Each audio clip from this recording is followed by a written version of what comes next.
Hello मस्तंगीज, hi guys, welcome to another vlog. और आज हम लेके आए हैं आपके लिए बहुत बहुत बहुत एक खूंखार और एक बहुत ही डराने वाली स्टोरी गाइस। ये एक्चुअली में हुई है and somewhere it is believed to be an occult story, एक हॉरर स्टोरी। सो गाइज ये बहुत ही इंटरेस्टिंग है, तो व्लॉग के एंड तक डेफिनेटली बने रहे क्योंकि पूरा स्टोरी आज हम आपको बोलने वाले हैं। हम बात करने वाले एक ऐसी फैमिली के बारे में कि उस घर का एक सदस्य, सिर्फ उस एक सदस्य की वजह से बाकी सारे लोगों की जान चली गई। क्योंकि वो जितने भी लोग थे सब हार्डकोर बिलीफ उस इंसान को करते थे जो एक बीमार इंसान था, और समझने की गलती करे परिवार वालों ने, नजरअंदाज किया और तमाम तरह की बातें थी। बट वो एक्चुअली बीमार था कि पोजेस्ड था, वो सच्चाई अभी तक बाहर नहीं आई है क्योंकि दोनों साइड ऑफ द केस दिखा गया है और किसी को नहीं पता कि एक्चुअली क्या हुआ है। मतलब क्या वो एक्चुअली पोजेस्ड था या फिर मेंटली इल था वो। सो व्लॉग शुरू करने से पहले guys, of course we want to let you know कि we are still looking forward कि आपके स्टोरीज आप लोग हमें भेजे फॉर आपकी कहानी आपकी जुबानी, एंड माँ की रसोई के लिए आप रेसिपीज भी भेजे। तो अपनी कहानियां भेजे और आप हमें बताएं कि हमारा ब्लॉग आपको कैसा लग रहा है। और जो हमारे व्लॉग्स पे रोज कमेंट करते हैं, thank you so much guys, आप लोग बहुत मोटिवेट करते हो। कल रात भी हम लोग व्लॉग बहुत लेट डाले, मतलब वो जो हम लोगों ने अपॉलॉजी व्लॉग डाला था, बट आपके सपोर्ट देख के बहुत ही अच्छा लगा। खास करके Punita, Siya, bold gaming, very very thank you guys. And बाकी जो हमारे रेगुलर कमेंटर्स नहीं है बट कमेंट करते और उतना ही एनकरेज करते हैं, जैसे जय, गार्गी, अमन, हु एम आई मिसिंग कई सारे लोग हैं जो मैसेज कर करके हमें लिटरली एनकरेज करते हैं। So thank you very much for that you guys. You guys are very sweet, और ऐसे ही कमेंट करते रहे, हमारे वीडियो शेयर करें ज्यादा से ज्यादा, एंड बस हमें यही मोटिवेशन देते रहे।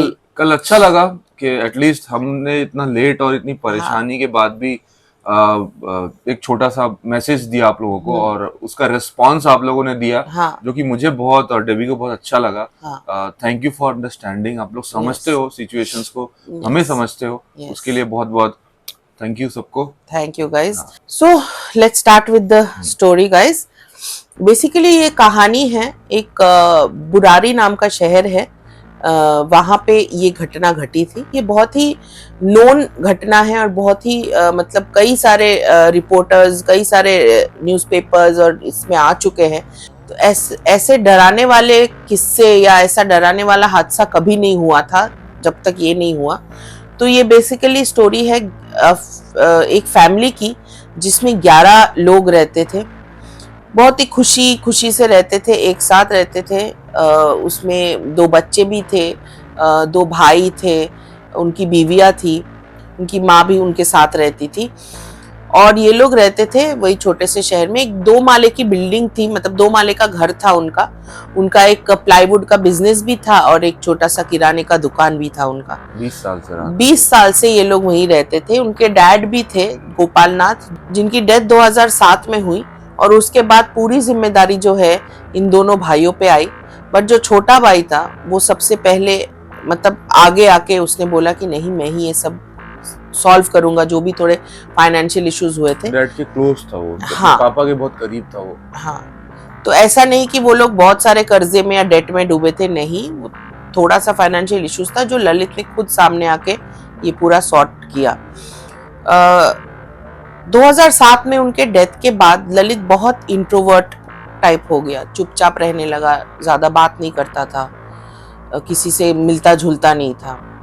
और उसके बाद एक दिन उसने अपनी बीवी टीना को ये कन्फेस किया, वो अपने डैड की आत्मा से पोजेस हो चुका है। उनकी डैड की आत्मा उनको पोजेस किया और उनकी डैड की आत्मा उनको कहती रहती है कि कैसे इस फैमिली को एक सही दिशा में लिया जाए। हर रोज वो कहते हैं कि उनके डैड से उनकी बात होती है और उनके डैड यही चाहते हैं कि सब जो फैमिली में हो, उनकी दुख दर्द जो भी है सब कुछ खत्म हो जाए और वो लोग खुशी खुशी से रहे। और यही चीज करने के लिए, मतलब और यही चीज के लिए उसकी डैड उनको इंस्ट्रक्शंस देते थे जो वो एक डायरी में मेंटेन करते। जो छोटा बेटा था वो अपने पापा के बहुत क्लोज था और उसका ऐसा मानना था कि पापा से मैं बात करता हूँ और पापा मुझे कुछ कहते हैं तो मैं वो बुक में लिख लूं ताकि मैं भूल ना जाऊं, क्योंकि उसका ऐसा मानना था कि पापा की जो आत्मा है वो हमारा अच्छा चाहती है, हमारे परिवार हमारे बच्चों का अच्छा चाहती है, इसलिए वो हमें सही दिशा में लेके जाना चाहती है। उसने एक डायरी मेंटेन की। ये डायरी कुछ सालों तक मेंटेन करी उसने। उन्होंने कहा था कि या तो ये थर्सडे को हो सकता है या तो संडे को हो सकता है। तो वो उस डायरी को इतने सालों तक मेंटेन करके इतने सालों तक आगे बढ़ाता हुआ लेकर आया। वो फाइनल दिन था 1 जुलाई 2018 को, जब ये पूरी की पूरी फैमिली एक रिचुअल करने वाली थी एक साथ। उसके पापा के बताए हुए नक्शे कदम पे वो लोग चल के मौत के इतने करीब चले जाते हैं कि उनको अंदाजा भी नहीं था कि उनके साथ क्या होने वाला है। 1 जुलाई 2018 वही दिन था जब ये फैमिली ने पूरा मास सुसाइड किया। एक नेबर था उनका जो ललित के साथ रोज वॉक पे जाता था। वो जब उसी दिन सुबह मॉर्निंग वॉक पे जा रहा था तो तभी उसने देखा कि वो जो उनके किराने का दुकान है वो तभी तक खुला नहीं है, जबकि वो हर रोज सुबह 5 या 5:30 बजे वो दुकान खोल देते हैं। और ना ही ललित उनके साथ मॉर्निंग वॉक पे आया। जब वो उनके घर गए तो घर का जो मेन डोर था वो खुला था। तो जब वो अंदर गए तो उन्होंने देखा कि घर का जो हॉलवे था उसमें 11 लोग फांसी लगा के मर गए। वो देख के एकदम से वो डर गया, मतलब एकदम से वो हिल गया और इमीडिएटली पुलिस को फोन किया। और पुलिस ऑफिसर्स, क्राइम रिपोर्टर्स जो जो उधर आए, कोई वो दृश्य देख के नॉर्मल स्टेट में नहीं था, क्योंकि 11 लोग जो उन्होंने फांसी ली थी उनके हाथ और पैर बंधे हुए थे, उनके आंखों पे पट्टी थी, उनके मुंह के अंदर कपड़ा था और पूरा फेस कपड़े से रैप्ड भी था और सब अलग अलग कलर के दुपट्टे से लटक रहे थे। और नीचे 5 स्टूल्स था जो कि क्लियर प्रूव करता है कि पहले 5 जन हैंग किए, फिर उसके बाद 5 जन ने सुसाइड किया। और उनकी जो दादी थी उनको गला दबा के मार दिया गया था क्योंकि वो खड़ी नहीं हो पा रही थी, मतलब वो खड़ी नहीं हो सकती थी, वो लेटी रहती थी, इसीलिए उनको गला दबा के उनके बेड पे ही मार दिया गया। सब लोग ये दृश्य देख के एकदम से ही शॉक में आ गए। मास सुसाइड कैसे कोई कर सकता है ऐसे कि 11 लोग, एक खुशहाली परिवार का 11 लोग कैसे, 2 मर्द, 6 औरतें और 2 बच्चे और उनकी दादी, पूरे सब लोगों ने सुसाइड किया। कई लोगों को ये बिलीव नहीं हुआ कि यार एक साथ इतने जन सुसाइड नहीं कर सकते, तो इनिशियली पुलिस ने इसको मर्डर बोला गया। बट जब इनकी पोस्टमार्टम रिपोर्ट की गई तो तब क्लियर था कि इन लोगों ने सुसाइड ही किया है, क्योंकि किसी के ऊपर भी कोई प्रेशर या तो कोई दबाव या तो कोई स्ट्रगल के निशान नहीं थे। घर पे कोई और किसी और का फिंगरप्रिंट्स भी नहीं मिला। So this was declared as a suicide. So उनके घर से पुलिस वाले को 11 डायरीज मिली थी, जो इस बात का प्रूफ था कि ये डायरी इन्हीं फैमिली के कोई सदस्य जो था रहने वाला इनके बीच, वो मेंटेन कर रहा था। पॉइंट जाता है छोटे बेटे पर, क्योंकि वही अपने पापा के सबसे क्लोज था और पापा की कई हुई सारी बातों को उस डायरी में नोट करता था। सो डायरी से क्लियर हो गया कि ये सुसाइड है, क्योंकि उसमें हर एक डिटेल्स, हर एक चीज लिखी हुई थी। उसके साथ जो भी पहले की घटना या जो भी आने वाले चीजें थे उसमें सब कुछ उन लोगों ने लिखा हुआ था। पुलिस ने इसको रिचुअल मास सुसाइड डिक्लेयर किया। वो डायरीज में सिर्फ इंस्ट्रक्शंस ही नहीं, कई सारे रिचुअल्स लिखे गए थे और यहाँ तक एंड में ये भी लिखा गया था कि जब ये लोग हाथ और पैर बांधेंगे, उनके डैड के जो आत्मा है वो आके उनके हाथ खोल देंगे और वो बच जाएंगे। बट ये रिचुअल करना जरूरी है, क्योंकि ये रिचुअल करने से उनके जो सारे प्रॉब्लम्स है वो सब सॉल्व हो जाएंगे और वो लोग खुशी खुशी अपनी जिंदगी बिताएंगे। वो डायरी में सिर्फ वो ही नहीं, और भी सारे कई रिचुअल्स लिखे गए थे। कई सारे अकल्ट के बुक्स भी मिले उनके घर से, और डायरी के लास्ट तक ईच एंड एवरी डिटेल कि उनके कान में जो कॉटन बड्स मिले, उनका जो आंख बांधा गया, उनके जो मुंह पे कपड़ा रखा गया, जो मुंह बांधा गया, हाथ पैर, सारे के सारे डिटेल्स उस डायरी में लिखे थे। ये बेसिकली ललित ने टीना को बोला कि पूरे फैमिली को कन्विंस करो कि ऐसा करना है तो हमारे दुख दर्द कम होंगे, और फिर उन दोनों ने मिलकर पूरी फैमिली को कन्विंस की। पूरी फैमिली ने ये बात मानी और उन्होंने मास सुसाइड कर ली। including 2 kids, 2 teenagers, which is really sad. तो स्टार्ट करते हैं कि इस कहानी में ऐसी क्या बात थी कि जो घर के सदस्य थे दादाजी में इतना हार्डकोर बिलीव करने लगे। जो छोटा बेटा था वो एक बार उनके प्लाईवुड का भी एक शॉप हुआ करता था, दुकान थी, प्लाईवुड बिजनेस जैसे मैंने हाँ, मेंशन किया है। हाँ, सो अच्छा चल रहा था। एक दिन वहां पे एक हादसा हो जाता है, उसके जो बेटे थे उनके ऊपर एक भारी सा कोई प्लाई गिर जाता है उनके सर पे और उनकी आवाज चली जाती है। डॉक्टर को कितना भी दिखाए, घर वालों ने यहाँ बहुत कोशिश की कि ये वापस इनकी आवाज आ जाए, ये ठीक हो जाए, लेकिन फाइनली डॉक्टर ने इसे बोल दिया कि ये कभी ठीक नहीं होंगे, इन पे पैसा, इन पे मेहनत, टाइम बर्बाद मत कीजिए आप लोग। सो घर वाले बड़े निराश थे और एक दिन अचानक से ये उठे और इनकी आवाज आ गई वापस। मतलब ये बोलने लगे कि सब लोगों ने पूछा अरे ऐसे कैसे आप बात कर रहे हो, तो इन्होंने बताया कि मेरे पापा की आत्मा आई थी, उन्होंने मेरी आवाज को वापस दिया, उन्होंने मुझे ठीक किया। सिर्फ यही नहीं, जब उनकी बहन की शादी नहीं हो रही थी तो ललित ऐसे लिखा अपने डायरी में और बोला कि उनके पापा की आत्मा आके ये बोला कि एक केले के पेड़ की पूजा करो, और जैसे ही वो केले के पेड़ की पूजा किया उनकी बहन की एंगेजमेंट हो गई। सिविल इंजीनियर था वो उसका। यस, तो और भी उनका जो बिलीफ है वो बढ़ गया।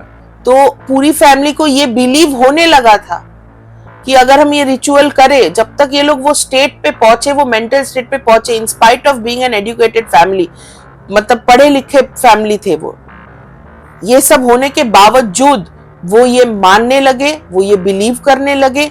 और जब ललित ने ये फाइनल प्लान बोला कि हम लोग ये करेंगे तो हमारे सारे दुख दर्द दूर हो जाएंगे, तो किसी ने हेजिटेट नहीं किया, सबने हाँ में हाँ मिलाया और सबने एक साथ सुसाइड कर लिया। फैमिली मेंबर्स ने तो सारे सुसाइड कर लिए, सिर्फ एक ही फैमिली मेंबर बचा था, वो था उनका डॉग, जो छत पे बंधा हुआ मिला पुलिस को, और उसको बहुत हाई फीवर था। तभी पुलिस ने उस डॉग को रेस्क्यू किया और इमीडिएटली एक एनिमल शेल्टर में भी भेज दिए ताकि उसका टेक केयर हो सके, ताकि सब एनिमल शेल्टर वाले उनका ख्याल रख सके। सिर्फ वो डॉग ही बचा था उस पूरी फैमिली में। इट्स वेरी शॉकिंग कि ऐसे कोई इंसिडेंट या ऐसे कोई रिचुअल में बिलीव करके एक पूरी फैमिली ने अपनी जान ले ली। साइकोलॉजिस्ट का ये कहना था कि ये एक डिल्यूजनल डिसऑर्डर था जो पूरी फैमिली को हो गया था। पहले ललित से शुरुआत हुआ और एकदम वो जब चीजें हुई कुछ कुछ सच, तो एकदम से वो सब उनको ठीक करने के बजाय उनकी बात मानने लगे और वो भी वही साइकोलॉजी में आ गए। हाँ। तो ये साइकोलॉजिस्ट का कहना था। बट हर एक जो रिचुअल लिखा गया था कि हाँ ये क्रिया हम करेंगे, ऐसे डायरी में लिखा गया कि ये क्रिया हम करेंगे, क्रिया हम करेंगे, समय और दिन भी नोटेड, समय दिन क्रिया करेंगे, ऐसे पूरा कि हम अपने हाथ बांधेंगे, ये सब डिटेल में लिखा गया है उस डायरी में। तो अगर ऐसा वो लोग रिचुअल मान रहे थे तो क्या ये एक्चुअली डिल्यूजनल डिसऑर्डर था, क्या वो एक्चुअली पोजेस्ड था, या ये कोई मेंटल बीमारी थी? बस जहाँ पे एक लॉजिक की बात होती है कि अगर एक बार हो गया, 2 बार हो गया, आप कंटिन्यूस उस इंसान की बात सुन रहे हो हमेशा से, जो बोलता है कि मैं अपने पापा से बात कर रहा हूँ, यानी कि आत्माओं से बात करने वाले बंदे की बात लोग सुनते हैं और उस पर इतना गौर करते हैं कि उनको एक सुसाइड वाले मोड़ पे आके छोड़ दिया गया, ये बोल के कि उनको बचाया जाएगा। बट ऑफ कोर्स उनको इतना बिलीव था कि एंड मौके पे दादाजी आएंगे, पापा आएंगे, वो सबको बचा लेंगे, हाथ खोल देंगे, पट्टियां खोल देंगे, उसके बाद उनके लाइफ में जितने भी दुख दर्द तकलीफ सब खत्म हो जाएगा। Exactly. और इसी लालच में आके परिवार के सारे लोग मारे गए। सो गाइस, आपको क्या लगता है, क्या ये एक्चुअली पोजेस्ड था या ये कोई मेंटल बीमारी थी? ये आप हमें कमेंट बॉक्स में बताएं। yes. अपनी राय रखें, अपने सजेशंस रखें उस पे, क्योंकि ये जानना बहुत जरूरी है ताकि ये जो हुआ वो फिर फ्यूचर में किसी और के साथ, किसी और फैमिली के साथ ना हो। हमें जो भी स्टोरीज सुनाई जाती है, जो स्टोरीज हम देखते हैं, उसका एक मकसद होता है, उसका एक मैसेज होता है कि जिसके साथ ये एक बार हुआ वो दोबारा किसी और के साथ कभी ना हो सके। फॉल्स बिलीव्स या अंधविश्वास जो बात होती है वो बहुत ही गलत चीज होती है। किसी भी चीज पे अंधविश्वास करना आपके लिए, खुद के लिए हानिकारक हो सकता है। So don't believe in everything guys. So कहने का मतलब ये है गाइस कि अभी के दुनिया, आज का जो दौर है वो इतना प्रैक्टिकल हो चुका है, और उसमें से भी कुछ इस तरह के लोग होते हैं जो इतने ज्यादा अंधविश्वास में बिलीव करते हैं, जो अपनी जान तो ले गए, साथ ही साथ छोटे बच्चे, पूरी फैमिली, दो छोटे बच्चे, यस, और छोड़ गए सिर्फ एक मिस्ट्री, क्या हुआ था, क्यों हुआ था।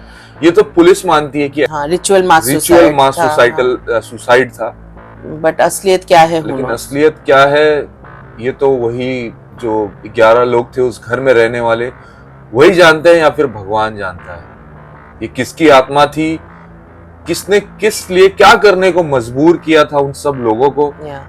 कहा जाता है ये ललित का ही शुरुआत था, क्योंकि ललित की हैंडराइटिंग जो है वो डायरी में जो हैंडराइटिंग है उससे मैच हुई थी, और ये ललित का ही पूरा प्लान था कि ये करने के लिए, कि पूरी फैमिली को ऐसे हम बोलते हैं।